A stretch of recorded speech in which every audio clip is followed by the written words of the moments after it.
Hello నమస్తే అండి. ఈరోజు మనము గులాబీ చెట్టు సరిగా పెరగకుండా ఉన్నా కాడే పూలు అవి సరిగా రాకున్నా ఇట్లా కొత్త చిగుర్లు అవి రాకున్నా సరే మనము ఇంకా ఫంగస్ వచ్చి చెట్టు డైబ్యాక్ వస్తున్నా సరే మనము ఎటువంటి కేర్ తీసుకోవాలనేది ఈరోజు వీడియోలో తెలుసుకుందాము. ఇప్పుడున్న క్లైమేట్లో వస్తే విపరీతంగా వర్షాలు వస్తున్నాయి, లేకపోతే ఎండ అనేది బాగా కాస్తుంది. ఇలాంటప్పుడు చెట్ల మీద ఎఫెక్ట్ పడే ఛాన్స్ ఉంది. ఇలాంటి వాతావరణ పరిస్థితుల్లో వర్షాలు బాగా కురుస్తున్నా కానీ లేకపోతే ఎండ అనేది విపరీతంగా వస్తున్నా కానీ కొంచెం అది నార్మల్ అయ్యే వరకు మనం మన మొక్కల్ని కొంచెం షేడెడ్ ఏరియాలో ఉంచుకోవటం బెటరు. చూడండి, ఈ ఏరియా కొంచెం నా మొక్కలకి ఎండ అనేది తక్కువగా పడిద్ది.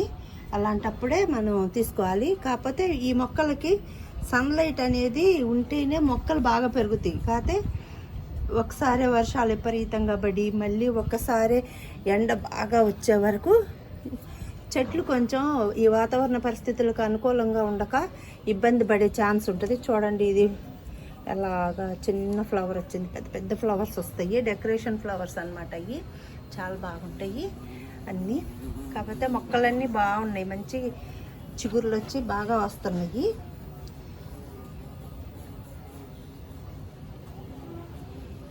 మనం ఇలాగా మొక్కకి సరిపోయే షేడ్ ఏరియాలో ఉంచాలి. అంటే ఎండ బాగున్నా కానీ వర్షాలు బాగున్నా కూడా మనం దాన్ని కంట్రోల్ చేసి ఉంచితేనే చెట్టు అనేది బాగా పెరిగిద్ది. లేకపోతే సన్లైట్ తక్కువైనా సరే, అంటే వాటికి ప్రాపర్గా సరిపోయినంత సన్లైట్ లేకపోయినా కూడా ఏమవుతుంది, ఈ ఫంగస్ కానీ ఇన్సెక్ట్స్ కానీ వచ్చే ప్రమాదం ఉంటుంది.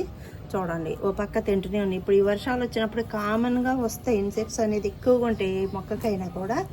కాకపోతే ఇలాంటి వాటన్నిటిని మనం తీసేసుకుంటూ ఉండాలి.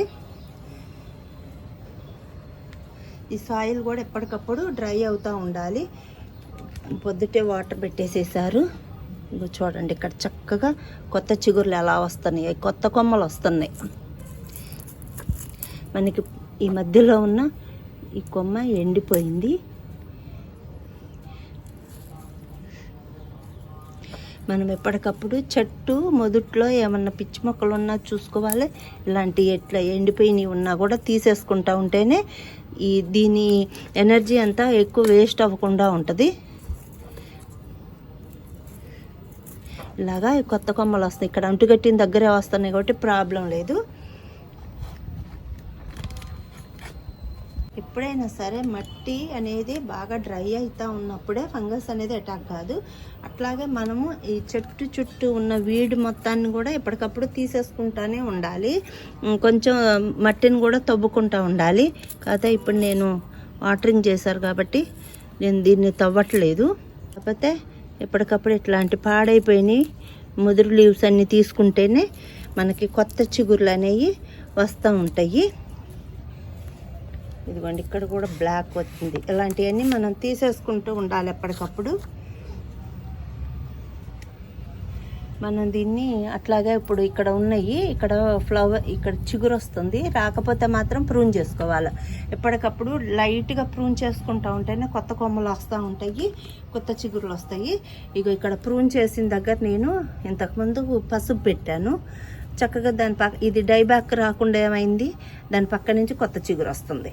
అలాగా మనం ప్రూన్ చేసిన దగ్గర కొంచెం ఆయిల్ రాసి ఆయిల్లో కలిపిన పసుపు పెట్టుకోవాలి. పసుపు పెట్టుకున్నట్టయితే చక్కగా డైబ్యాక్ రాకుండా ఇలాగా కొత్త చిగురులు వస్తాయి. దీనికి ఫర్టిలైజర్గా మాత్రం ఏమి ఇవ్వాలంటే ఇదిగోండి టీ పొడి, దీన్ని మించింది లేదు. దీంట్లో నైట్రోజన్ ఎక్కువగా ఉంటుంది. మనము ఎప్పుడైనా సరే కంపోస్ట్ ప్రతి 15 రోజులకు ఒకసారి తప్పకుండా కంపోస్ట్ మాత్రం ఇవ్వాలి. కంపోస్ట్ ఇస్తూనే దాంతోపాటు ఎక్స్ట్రా దీన్ని ఎండిపోయిన టీ పొడిని ఇవ్వండి. ఇదిగో ఈ చెట్టుకి ఇంత ఇస్తున్నా, ఇంత. అదే మీరు ఫ్రెష్ టీ పొడి ఇస్తే మాత్రం ఇంత ఇవ్వద్దు, 1 స్పూన్ ఇవ్వండి చాలు. ఎందుకంటే అది కొంచెం స్ట్రాంగ్ ఉంటుంది. ఇప్పుడు ఇది మనం వాడేసింది కాబట్టి దీనికి 1 గుప్పిడి ఇచ్చినా నష్టం లేదు. అలాగా ఇచ్చి దీనికి కంపోస్ట్తో పాటు ఈ టీ పొడి కూడా ఇవ్వండి. దానివల్ల కావలసినంత నైట్రోజన్ అంది. ఎలాగా నేను ప్రతి 15 రోజులకు ఒకసారి ఇస్తూనే ఉంటాయి. చూడండి ఇక్కడ కూడా అంతే. ఇక్కడ ఫ్లవరింగ్ వచ్చిన తర్వాత కట్ చేసేసాను. తర్వాత ఇక్కడి నుంచి 2 కొత్త కొమ్మలు వచ్చినాయి. మనకు అలాగా కొత్త కొమ్మలు రావాలంటే మాత్రం ఎప్పటికప్పుడు ప్రూన్ చేసుకుంటూనే ఉండాలి. చూడండి ఎంత బలంగా వస్తున్నాయో. దాంట్లో వీడుంది, దాంట్లోని వీడుంది. అవి ఉంచటం వలన ఏమవుతుందంటే కొత్త కొమ్మలు రావటానికి వీలవ్వదు. వాటికి బలం ఎనర్జీ అనేది సరిపోదు. దానివల్ల ఏమవుతుందంటే మొక్క డైబ్యాక్ అయిపోయే ప్రమాదం ఉంది. అందుకని ఎప్పటికప్పుడు మనం మొక్కని క్లీన్ చేసుకుంటూ ఉండాలి. ఇట్లాగా మనం మంచిగా కంపోస్ట్లు 15 రోజులకు ఒకసారి కంపోస్ట్ ఇస్తూ టీ పొడిస్తే దానికి సరిపోయినంత నైట్రోజన్ అనేది సబ్సెంట్గా అందిద్ది. ఇదిగోండి, ఇప్పుడు మనం ఇంట్లోనే తయారు చేసుకున్న ఇంకొక ఫర్టిలైజర్ ఇది నేను తయారు చేసి 6 నెలలు అవుతుంది. దీన్ని బత్తాయి తొక్కలతో తయారు చేశాను. బత్తాయి తొక్కలతో తయారు చేసింది అనమాట ఇది. దీన్ని ఎలా తయారు చేశానంటే ఒక 2-3 బత్తాయి తొక్కలు,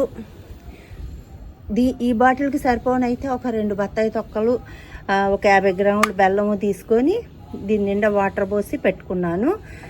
దీన్ని మనం 3 మంత్స్ కదిలీకుండా ఉండాలి. కాకపోతే గ్యాస్ పోయేటట్టుగా ఇదిగోండి మూత ఎలాగా తీసి ఉంచాను. దానివల్ల ఏమవుతుందంటే గ్యాస్ పోతూ ఉంటుంది, ఎప్పటికప్పుడు గ్యాస్ రిలీజ్ అవుతూ ఉంటుంది. అలాగా 3 మంత్స్ అయితే దీన్ని అలాగ ఉండనియాలి. తర్వాత ఈ మొక్కలకు మనం వాడుకోవాలి. దీంట్లో పొటాషియం, మెగ్నీషియం, ఫాస్ఫరస్, జింకు ఇవన్నీ ఉంటాయి. దీనివల్ల ఏమవుతుందంటే ఇలాగ కొత్త చిగురులు వస్తాయి. మొక్క అనేది బాగా పెరుగుతుంది. ఫ్లవరింగ్ కూడా చక్కగా వస్తుంది. చూడండి నా మొక్కలన్నీ ఎంత బాగా వస్తున్నాయో. దీన్ని ప్రతి 15 రోజులకు ఒకసారి తప్పకుండా ఇస్తాను. దీనివల్ల ఏమవుతుందంటే సాయిల్ అనేది ఎసిడిక్గా మారిద్ది. మనము ఇప్పుడు దీంట్లో కంపోస్టు టీ పొడి ఇస్తాం కదా ప్రతి 15 రోజులకు ఒకసారి, అలా ఇవ్వమని చెప్పా కదా. అలాగే నేను దీనికి ఇప్పుడు టీ పొడి ఇచ్చాను, కంపోస్ట్ ఆల్రెడీ ఇచ్చాను. దీంట్లో ఇప్పుడు మనం 1 లీటర్కి ఇదిగోండి 1 లీటర్ నీళ్ళల్లో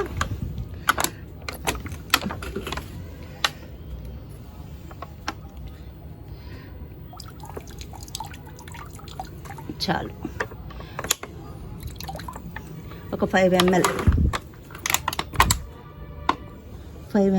10 ml లేదా చెట్టు సైడ్ ఇది పగిలిపోయిందిగా పడిపోద్దాం.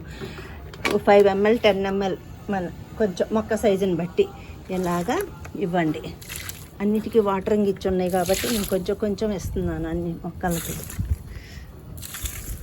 లేకపోతే దీనికి చక్కగా మొత్తం డ్రై అయిపోయి ఉన్నట్టయితే చక్కగా ఇది మొత్తం ఒక 5 ml ఒక 1/2 లీటర్ నీళ్ళల్లో కలిపి చక్కగా చెట్టుకి ఇచ్చేసినట్టయితే ఈ నేల అనేది మంచిగా ఎసిడిక్గా మారి ఫ్లవరింగ్ రావడానికి బాగుంటుంది. ఇలాగ చక్కగా బలంగా వస్తాయి కొమ్మలన్నీ కూడా చాలా బాగుంటాయి.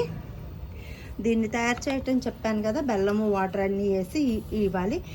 మనం ఇలాగ టీ పొడి ఇది కలిపి మన మొక్కలకి ఇవ్వటం వల్ల ఏమవుతుందంటే ఫ్లవరింగ్ అనేది బాగా వస్తుంది.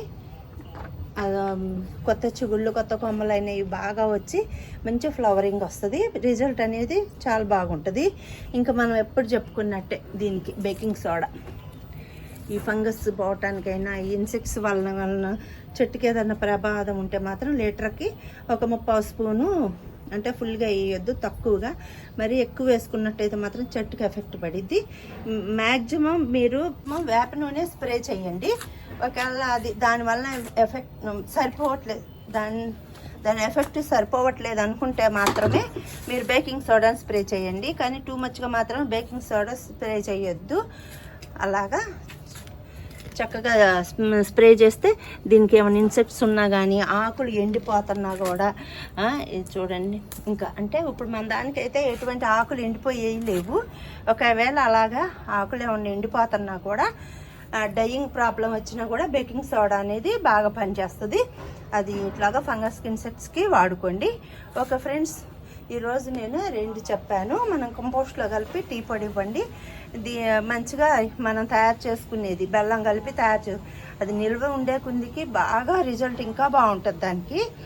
అలాగా మనం ఎప్పుడు ఎలాంటివన్నీ ఉంచుకోవాలి. తయారు చేసుకొని అట్టి తొక్కలతోటి, అలాగే మనం అట్టి తొక్కలతో తయారు చేసుకున్న ద్రావణాన్ని కూడా మన మొక్కకి ఏ విధంగా ఇవ్వాలో కూడా ఇంతకుముందు ఒక వీడియో చూసి అది కూడా చూడండి. అది ఇలాంటివన్నీ ఇస్తే మొక్కలు చక్కగా ఇలాగా బాగుంటాయి.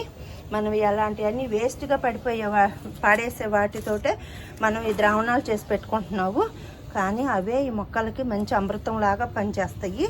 ఓకే ఫ్రెండ్స్, ఈ వీడియో కనుక మీకు నచ్చితే లైక్ చేయండి, షేర్ చేయండి, కామెంట్ చేయండి, సబ్స్క్రైబ్ చేయండి. Thank you.